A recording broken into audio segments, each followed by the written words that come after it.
All right, in fact, we are going straight across live to our Business Today conclave where Nitin Gadkari is speaking. Let's take a look.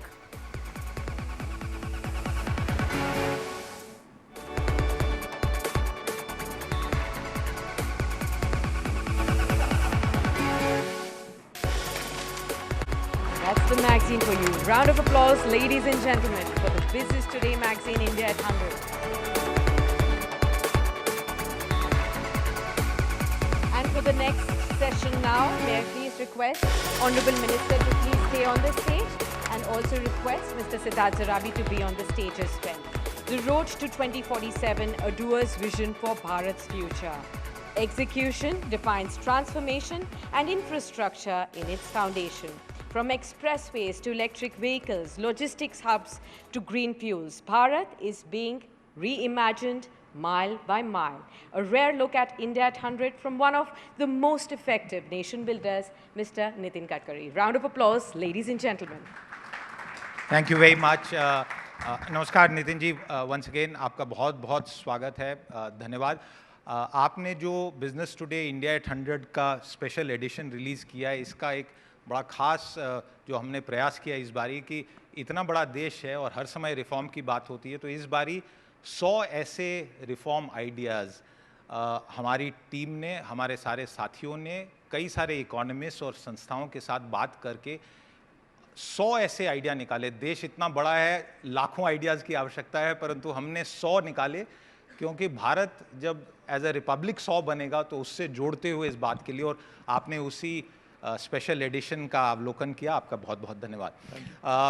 We are discussing India at 100 and the road to India at 100, not one road, multiple roads, thousands of kilometers of roads and highways, Nitin ji आप बना रहे हैं पिछले 10-11 सालों से। तो इससे सबसे पहला सवाल, 2047 में भारत में जो सड़कें, हाईवे होंगी, उनकी शक्ल और सूरत कैसी होगी? वैसे तो अभी जो सूरत है वो बदली हुई है। मैं जब मंत्री बना तो मेरे ऑफिस में मैंने American president John F Kennedy ji की एक बात लिख कर रखी थी, जो मेरे टेबल के सामने थी, कि American roads are not good because America is rich, but America is rich because American roads are good. और इसी बात को रखकर हमने काम शुरू किया। और मैं पुराने कामों की गिनती इसलिए नहीं करूँगा कि वो आपको पता है, रिपीटेशन की ज़रूरत नहीं है, पर केवल अभी दिल्ली जैसा है, दिल्ली एनसीआर में हम लोग 1 लाख करोड़ रुपए के काम कर रहे हैं और आने वाले 4 महीने में फिर से 40,000 करोड़ के नए काम कर रहे हैं। तो ये समझ लीजिए कि कितने बड़े प्रमाण पर ट्रांसफॉर्मेशन हो रहा है। और इस साल हमने 2 टारगेट सामने रखे हैं। ये टारगेट से, ये डिक्लेरेशन नहीं है। पहला टारगेट ये कि हम 38 किलोमीटर पर डे रोड बना रहे थे, हम आगे जाकर इसको 100 किलोमीटर पर डे तक पहुंचाएंगे। ये अगले ही साल होगा ऐसा मैं नहीं करता हूं, पर ये टारगेट रखकर हम काम कर रहे हैं। और ये टारगेट अगर पूरा करना है तो सबसे इम्पोर्टेंट चीज़ है कि हमारे अवार्ड, अभी तक हमने इस साल में करीब 2.5 लाख करोड़ के काम अवार्ड किए हैं और मार्च एंड तक हम 10 लाख करोड़ के अवार्ड रोड कॉन्ट्रैक्ट के करेंगे।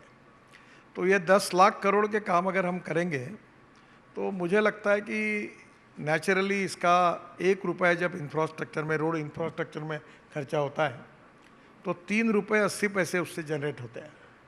ये हम आपके इकोनॉमिस्ट जो है वही कहते हैं।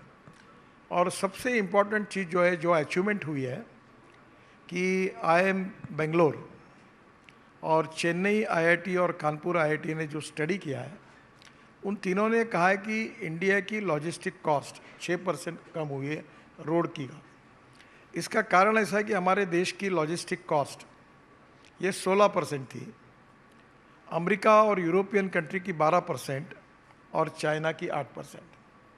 तो मुझे विश्वास है कि इस साल दिसंबर तक हमारी लॉजिस्टिक कॉस्ट 9% आएगी और 9% रोड अच्छे बनने के कारण, और निश्चित रूप से लॉजिस्टिक कॉस्ट 7% से कम होने से हमारा एक्सपोर्ट और बढ़ेगा, 1.5 गुना होगा, दुगना हो सकता है। और इसका देश के इकोनॉमी को फ़ायदा होगा। ये जो लॉजिस्टिक कॉस्ट कम हो रही है, इसमें जैसे रोड अच्छे बने हैं, जिसमें टाइम बच रहा है, स्पीड बढ़ी है, वैसा दूसरा फ़ायदा ये हुआ है कि हम लोग अभी अल्टरनेटिव फ्यूल और बायो फ्यूल में भी काम कर रहे हैं। Mass rapid transport on electricity, अभी फ्लैश चार्जिंग बस का हमने कॉन्ट्रैक्ट टाटा को दिया है। पहली बार देश में 135 सीटर बस जो फ्लैश चार्जिंग में चालू होगी, वो शुरू हो रही नागपुर में एक पायलट प्रोजेक्ट के रूप में। और आगे ये बस हम दिल्ली से जयपुर, दिल्ली से देहरादून, चेन्नई से बेंगलोर, ऐसे अनेक जगह पर शुरू करेंगे। ये इसकी विशेषता ये है कि मेट्रो इतनी कैपेसिटी इसकी है, पर मेट्रो की कॉस्ट पर किलोमीटर 450 करोड़ है और इस बस की कॉस्ट 2 करोड़ है। तो नेचुरली, और इसका टिकट रेट डीजल बस के तुलना में 30% कम होगा। एयर कंडीशन बस होगी, एग्जीक्यूटिव चेयर होगी, हवाई जहाज़ में जैसे चाय पानी नाश्ता मिलता वो भी मिलेगा। और ये ट्रांसपोर्ट के कंफर्ट्स में भी सामने टीवी होगा हर सीट में, हवाई जहाज़ जैसा। तो ये एक मास रैपिड ट्रांसपोर्ट, पर्टिकुलरली ये एक शहर से दूसरे शहर में ये जोड़ने के लिए हम शुरू कर रहे हैं। हम 360 रोपवे केबल कार बना रहे हैं।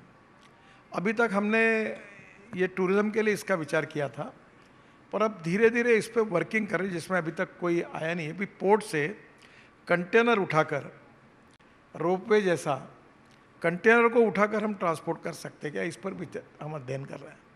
तो ओवरऑल फ्यूल में हमने अभी हाइड्रोजन के ऊपर 10 रोड हिंदुस्तान में पायलट प्रोजेक्ट शुरू किया है, जिसमें Tata, Leyland, Volvo, Indian oil, HPCL, Reliance, ये सब कंपनी, उसके लिए 10 प्रोजेक्ट हमने दिया है।